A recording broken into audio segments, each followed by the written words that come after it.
Hello, everyone. Welcome to our Me Vision Academy conversations. Right now, these conversations will take place with people-caring leaders, individuals who either declared themselves as such or they have been nominated. But what's interesting is we don't just trust them or the people who nominate them. We actually go through an authentication process where we engage their colleagues and individuals who have worked with them over the years with a fairly strict assessment, but simple. And so we discover whether they truly are people-caring leaders. And are they close enough, at least, so that we can sit here and have an authentic conversation. And today we've got a special guest. I'll introduce him in a moment. Very quickly, what is a people-caring leader? You know, leadership is all about power, very much about power, but very also power through the P's, as we call it. So there's a lot of P's in leadership. The one is position. So a lot of leaders exert power through position or possessions, prosperity, popularity, profits, performance, prestige. And a lot of leaders draw their power from that, and that's how they exert their power. But then there's another P, people. And people-caring leaders authentically prioritize people above the other P's. They put people at the top. They know it. The people that they lead know it, and that's why we authenticate. We want to explore why and how these leaders do it. On all levels. We're not just looking at CEOs or presidents of countries, but we want leaders on all levels who are people-caring leaders.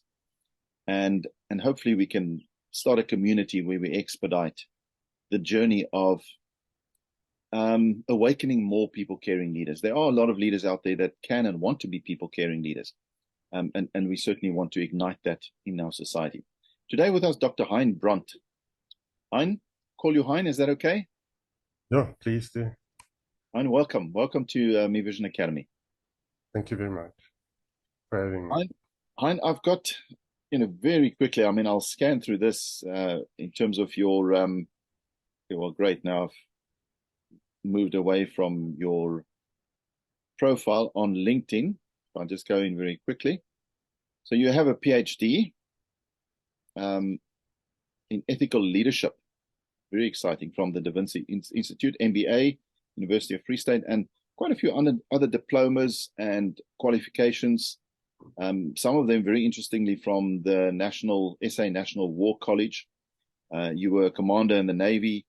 You specialized in education, training, and development. You have a passion for or about higher education within the space, specifically transformational leadership. But that's all wonderful. We see things on LinkedIn, but it still doesn't help us to know someone. Maybe you must tell us very quickly, what do you do daily as a people-caring leader, as an academic, I guess, as a consultant, as a coach, as all sorts of things? What do you do? Just the big question, in my current environment, and also in a similar fashion in what I did in the SA Navy, I try and create circumstances where my team can flourish. So they all have responsibilities, duties, target dates that must be met. And I see my job as getting rid of all the aspects that can come in their way so that they can do what is required of them. Very similar to what Richard Brandt believes. You appoint subject matter experts, and once they're in the organization, get out of their way so that they can do what they've been appointed to do. Yeah. And I create the environment for them. Fantastic. You are now at Boston, is it City Campus? They're exactly. Yeah. And there, what do you do there? Teach? What exactly do you do there? I'm okay. I've recently moved into the position of academic and quality manager, which basically entails you look after approximately 12 to 13 modules that fall within different qualifications, predominantly in this instance in the management sciences environment. On a very late notification, I now also have 2 modules in the CFP qualification that I just oversee for this semester until the the subject matter expert has found her feet and she can carry on with that next semester. And then I also, as you're aware, Boston City campus is online, 100% online. I facilitate a module on the postgraduate diploma level in human capital development and talent management. Okay. Yeah. Well, fantastic. I want to just share with those who will be watching this two quotes of people that we engaged before this to authenticate your people caring leadership style. Someone said feedback. They said his sincerity and ethos when engaging with all people in sundry are directly responsible for the reputation that he has earned as a people person. That's the one quote. The other one is, in my opinion, Dr. Brandt maintains a healthy balance between obtaining results or meeting goals together with his team members, whilst treating team members in a respectful and professional manner, guiding and steering where needed and on an individual basis. So a very strong extra comment. We don't ask for extra comments. We simply ask them to rate certain statements so that we can see in what category you fall, whether you really are a people caring leader. And then people out of their own share comments. I see the old man is now joining us. Let's allow him to come in. So first of all, absolutely congratulations to achieving this, Hein. See, there's the old man. Let's welcome Louis Groenewald, the old man. Still connecting. So a sincere congratulations. It's not easy to be a people caring leader in a world where all the other P's drive our culture very often and drive other leaders around us and drive our superiors. Our superiors and their leadership styles and motivations have a huge impact on us as leaders. I'm just welcoming the old man, Louis Groenewald. You with us, old man? Hi. Hallo, Hein, hoe gaan dit? Baie goed self, Louis. The sound is not so good. Yeah, and your camera is not on. And the sound is... okay, let me see where... Okay, we'll continue. Yeah, we can hear you, and we can hear each other. So we'll continue then. It's nice to have you with us. Oh.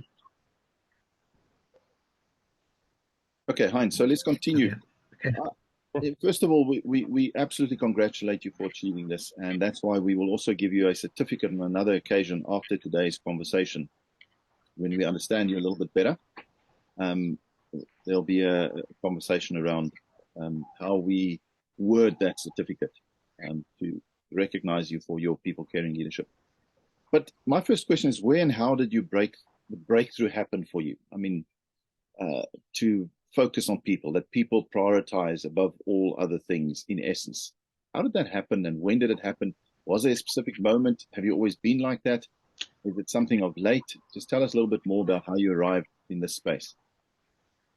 I think you'll have to go back to my days when we were still called up for national service, pre-94 in 1988, the year after I completed my grade 12 or matric.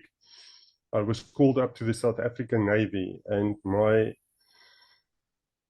basic training experience in the SA Navy of then, the old SADF, was a pretty harsh experience. And having to go through what we were exposed to,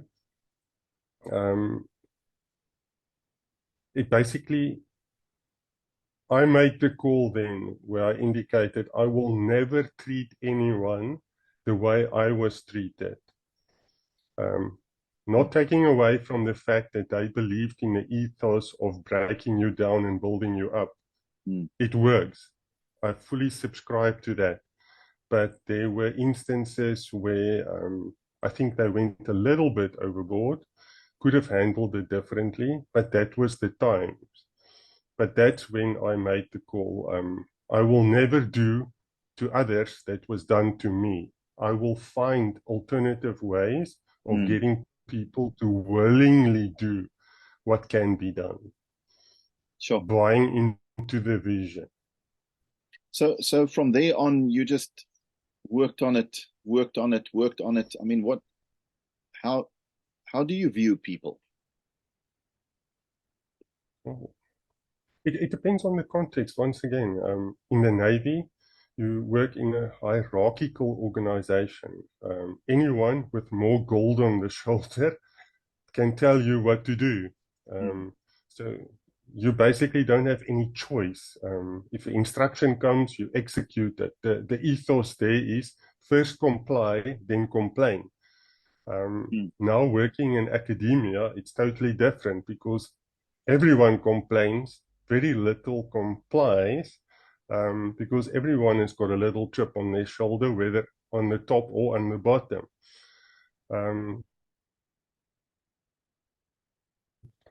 So it's a totally different way of handling people. There is a hierarchy, but it's not as strict as it was in the military. Yeah, it's a different approach to people. Yeah. So how do you lead people? I mean, you've mentioned a little bit around that. Your first philosophy or your approach is to say you're a subject expert matter. You're an expert in a certain subject matter, rather, and I'm going to let you run with it. I mean, do you have any other fundamentals that you've now discovered in terms of how you get people to buy into the vision rather than just tell them because you have gold on your shoulder? I believe you need to get to know your team. In other words, if they don't give it to me in terms of a CV or a LinkedIn profile, I do a Google search, I do a LinkedIn search, I try on any platform or media that I can get information on the person that he's not willing to give to me by himself, find out who is the person, how does he operate, how does he think, what is his strong points, what is his weak points, how will his makeup suit the environment that he's currently in, and what can I do to give him exposure on the aspects that he lacks, and what can I do to make him better on the aspects that he's already a subject matter expert on. So you go out of your way to truly understand them and then to help them get better. Yeah, it's like when you do a presentation or you facilitate a session. I was taught, first thing you do is determine who will be your audience. And I do exactly the same with my team, albeit in the academic environment or when I was in the Navy. Who is my team? Because the team is only as strong as the weakest link. If I know where the weakest link is, know what is the weakest link for him in his makeup, then I can prevent the link to break. And how else do you show your caring? If you're a people caring leader, people are really important to you on the top of this list of P's. Do you have other ways in which you show your caring to your staff members? Yes. I think I tend to overplan. I believe in the principle of proper planning prevents poor performance. So sometimes I would argue that I overplan. I would delve into what would be considered not necessarily my area of responsibility, but try and foresee aspects that could impact my team in the future, and I call it, give them a heads up. Be aware of the following aspects that could happen in future. Diarize it or whatever, but keep it in mind. It can and could happen.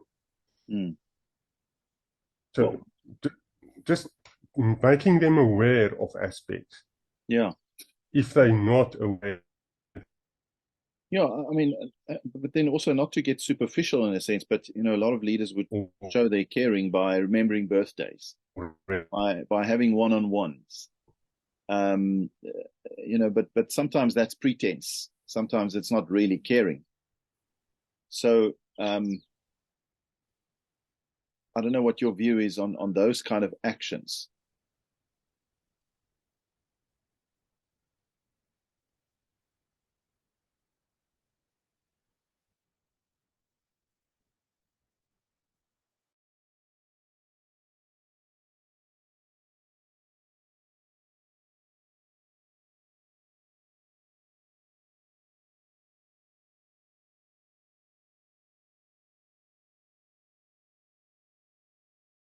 Hello? Hello? Here we go. Am I back? My Wi-Fi dropped. Yeah, can you know where? I get myself now. I put myself on data because it's just unstable with all the load shedding that we're so used to, and now being in stage 6. You know, your UPS and your Vodacom towers and so on suffer gravely. Anyway, but I was just mentioning to you, a lot of leaders do a lot of actions, Hein, that portray caring, like remembering birthdays, one-on-ones, you know, just whatever it may be. Sometimes it's pretense. That's they go into robotic mode where they do it, and some may mean it. Do you have a view on any of those kind of actions to show your people caring style? I would congratulate on a birthday. We get a central email every day from Boston headquarters or main head office where they say the following people has got birthdays today or this week. So if it's any of my team members, I'll go out of my way to give them a happy birthday and send them a personal email to that extent. I don't put much value on birthdays or special occasions. Every day to me is a special day. So if I can't do what I usually do on his birthday every day, then I'm not fulfilling my role as the leader. So it's a general attitude. It's not just showing caring once a year kind of thing. Yes. I've had some people believe that if you're a people caring leader, then just perhaps others will take advantage of you. So you come across as softer, a bit of a walk over. Have you found that where people take advantage of your caring for them? Yes, I have. I've experienced it in the Navy on one occasion when I was a training officer in Gordons Bay, training up junior officers for their appointments in the fleet. I think whoever took how would I state this, the generosity and the people caring factor for granted would not have done that anything similar thereafter. I'm not going to go into the specifics.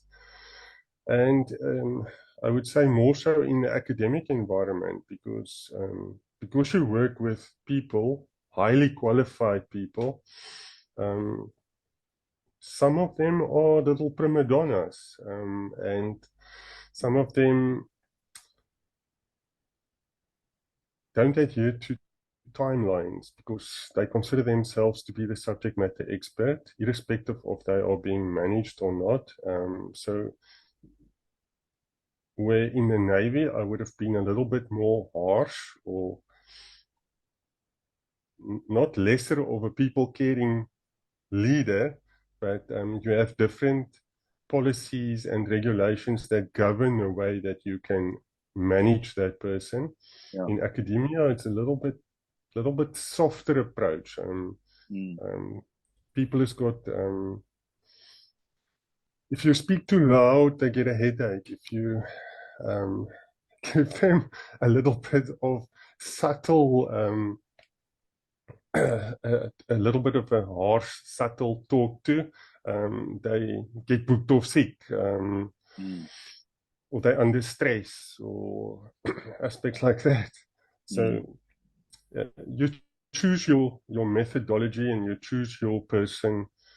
You cannot apply jungle law to everyone. It works when you are giving training to people where you know that their lives are at risk.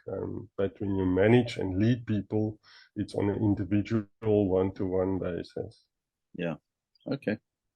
Everyone's circumstances is different. Yeah, and the culture and environment within which you lead is also different. But am I right in saying that if you're a people caring leader, don't mistake it for the fact that you can be tough if you need to? Yeah, definitely. Yeah. My feeling is when you are tough, though, it is for their good. It's not for your own ego. Correct. Yeah. I look at it like this. When I go to sleep at night, the last thing I ask myself before my eyes close is, did I add value today? Not only to myself, to my team members and the organization. And if I cannot answer that positively, and tomorrow I've got extra work to do, because that's what I feel a people caring leader is. You must be able to add value. I'm interested in whether you are consciously trying to create more people caring leaders around you, or do you just wait for them to come up through the ranks and to somehow surface? Or do you think there's a way of consciously igniting it in others? Yes, through example, it's a good start. But do you consciously work on that to change other people's views on leadership? No, negative. I believe in the ethos that leadership can be trained, because if it was not possible, the militaries would not exist worldwide. They train leaders. Yes, the argument is there that people are born with certain leadership skills. Absolutely agree. But your training in the military just hones it even more. We make it even better.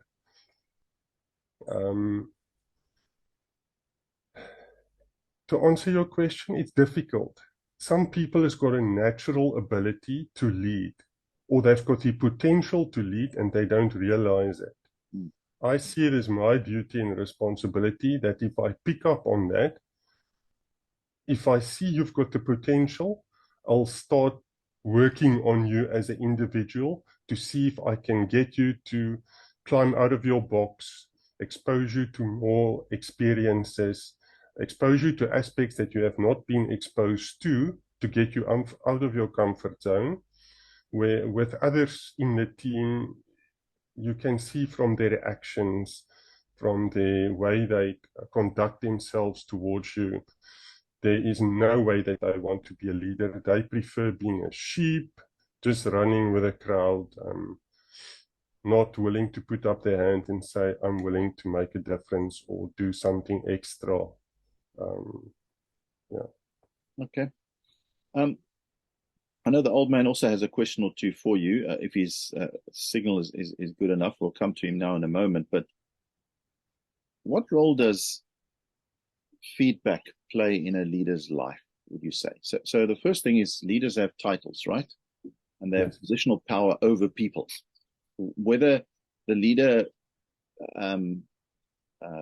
abuses that position of power or not doesn't matter. People's perception towards the position also matters in how they engage the leader and give the leader feedback. I mean, it's very difficult if a leader is not a people-caring leader to say, hey, I'd like to give you some feedback, boss. You're not a people-caring leader. You're too this or you too that. We all know that doesn't happen. But how important do you think feedback is to form a leader's philosophy in how they lead? So we also find that some leaders think they are people-caring leaders, but until you engage their colleagues, like we did with yours now, then they don't score as well as they think. So my perception is I really care about leaders, but the reality, the lived experience on the other side is not the same. So how important do you think it is that leaders receive feedback on their actual behavior and performance and actions on the playing field?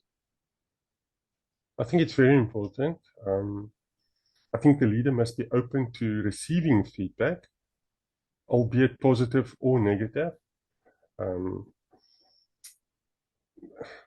I look at it like this. In the Navy, when appointed to a position of leadership or a section head or department head or whatever, I didn't have any choice in the team that was allocated to me. Unlike in, let's say, the private sector where you can recruit members for your team. So in some instances, I had members appointed to me that I knew was difficult people to work with. And let's call it outcast because they didn't fit in other sections or departments. And I thrive on that because I believe if I've got someone like that in my team, they'll react to me in ways that yes brother will not react to me. They'll make me think of other aspects that I might not have looked at or might not have considered. So I believe feedback is fundamental, but so is communication. My communication to them and their communication to me. The team members must not feel that there's only one-way communication. The communication channels is open. If they feel I treat them harshly, or they feel that they don't have a voice and is not being listened to, come to me, speak to me, indicate to me, can we handle this differently, etc., etc. Okay. I'm going to ask you this before we see if the old man can ask his question. Is what is knowing oneself, or is there a correlation as an academic? If we had to do research, is there a correlation between knowing myself and being a people caring leader? So I guess people who know themselves better, who are comfortable in their own skin, would they end up being a more natural fit for people caring leadership, as opposed to people who don't know themselves, who feel uncomfortable with themselves and then end up being autocratic or taking their own unhappiness out on others? What is the correlation, do you think, between knowing yourself and being a people caring leader? I think there is a correlation. You must know what is your strong and your weak points. You must know what are the points that you can improve on. Yeah, there's definitely a correlation. Have you spent time over the years to get to know yourself? The thing is, as you progress in any organization, and perhaps, and I'm very grateful for my exposure that I've had in the South African Navy. I've been exposed to circumstances that, let's call it practical leadership exercises, where I thought, I'm not going to make tomorrow. I better phone my wife and tell her I'm on my way out. I'm not going to survive this. But I did. So you were exposed to circumstances where you absolutely pushed your limits to the maximum.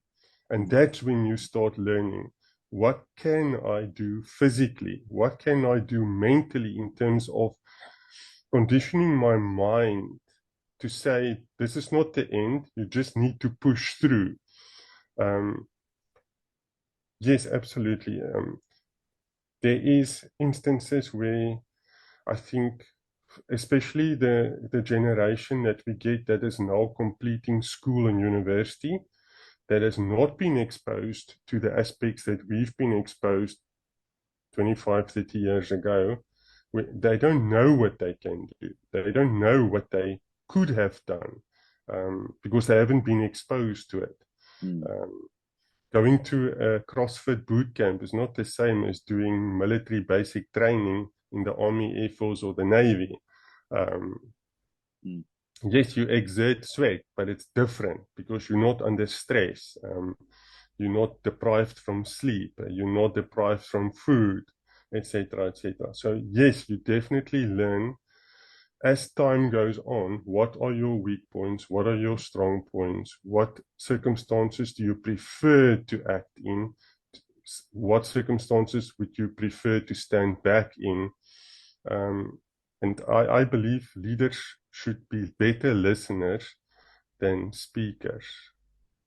Because if you're quiet and you listen, you pick up aspects that you would not pick up if you were the only voice speaking the whole time.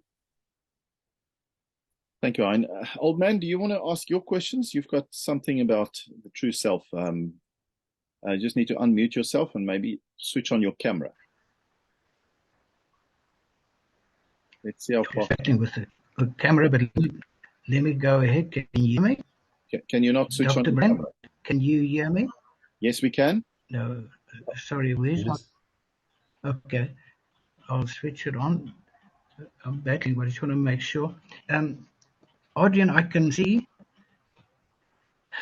clearly why you wanted Dr. Brandt to interview in this kind of important initiative for us to to have an affinity with people of equality. Dr. just speaking person with a lifetime trying to write and even coach the me vision principle.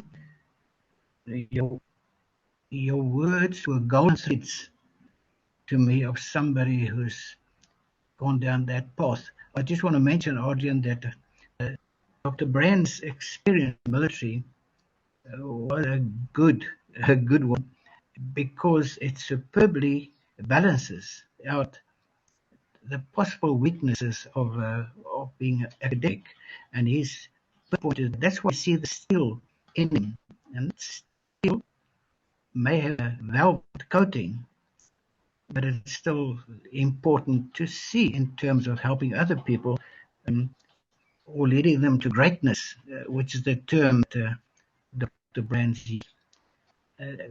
Doctor, you've already answered the two questions that I ask interviews to try and help people understand, to be true to who they are. One question is, how am I doing being true to my best self? And of course, many things you have said indicates to you it's a passion. When you mentioned at night you want to know, have I been of value today? And this surely is a basic tenet of teachability or humility. And it's sad when people stop asking that question, obviously. I think you know that. The first question runs parallel with the other question. That's Mark's with a lifetime of trying to understand the vision in people. The second question, how am I doing in overcoming or coping with those intruder opposition influences that try and detract me from being my true self, being my best. Now, the truth is, these two run together.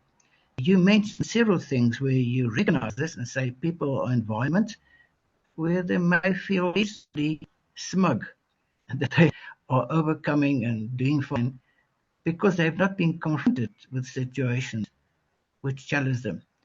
But what's out there, Doctor, what people like yourselves are becoming more and more important, is this kind of a trust deficit between the normal establishment or leaders, ranging from political to business to academic leaders, that's been seriously damaged. And therefore, a person's ability to really be able to have confidence in their own ability to rise to their best self is becoming an imperative that wasn't always recognized out there. So I just want to express appreciation, Arjen, for the kind of spirit that Dr. Ben shows, and how I think we have developed a passion amongst all our writings and perhaps songs that people have that without the world really will go over the edge. And our country, for many solid reasons why the economy is going to go to pieces, and many reasons, from moral to business reasons, the case may be, or economic. But the golden thread that somehow keeps people is a common spirit of decency and desire to be true to who they are. And the people like Dr. Brandt are really the essence of that grouping of people, which become more and more important. So again, the two questions are how am I doing in being true to my best self, and answered that in your passion for what you do. And secondly, how am I doing in recognizing and overcoming all the various influences which detract me becoming my best self. And of course, each of these questions can open up a whole vast area of thoughts and feelings. Thank you for that, old man. Your sound is not very good. I don't know if Dr. Hein finds the same, but it just keeps chipping off. But one kind of just hears what you're saying the whole time. You kind of just hear it, you know. So it's good enough, but we must definitely look at your speaker. Yeah, Dr. Brandt, Hein, do you get those two questions? How are you doing in living up to your own true self? You know, how do you do that? And then secondly, how do you overcome those influences that seem to drag you away from who you really are? No, we live in a difficult world, difficult circumstances. Load shedding every day, petrol prices going up every now and then. A skill I've taught myself is to hone in on what is important. Try and push out what is not important. So I ask myself, if I pay attention to what is politically going on around me, will it affect me in my work environment? No, it won't. Then it's not important to me. Or will the petrol price affect me when it increases tonight, for example, with R2.74 additional per liter? Yes, I might pay about R150 more to fill my tank, but technically, I'm still going to drive to work. I'm still going to drive back home. So it's not going to affect me on a personal aspect. Does it affect me financially? Yes, it does. But it's not going to detract me from doing what I passionately feel about doing every day, adding value to not only myself, but my home environment, my team at work, the organizations I work for, etc. Hein Brandt, Dr. Hein Brandt, thank you so much for spending some time with us around being a people-caring leader. And again, we congratulate you. We will finally formulate the wording on your unique exclusive certificate that we hand out to people-caring leaders. And I remind those who will be watching this that not only we didn't just accept his word for it, we actually engaged a couple of people who have worked with him over the years, and they corroborated that he is indeed a people-caring leader. So that's why we're going on this journey with Dr. Hein Brandt from Boston City campus.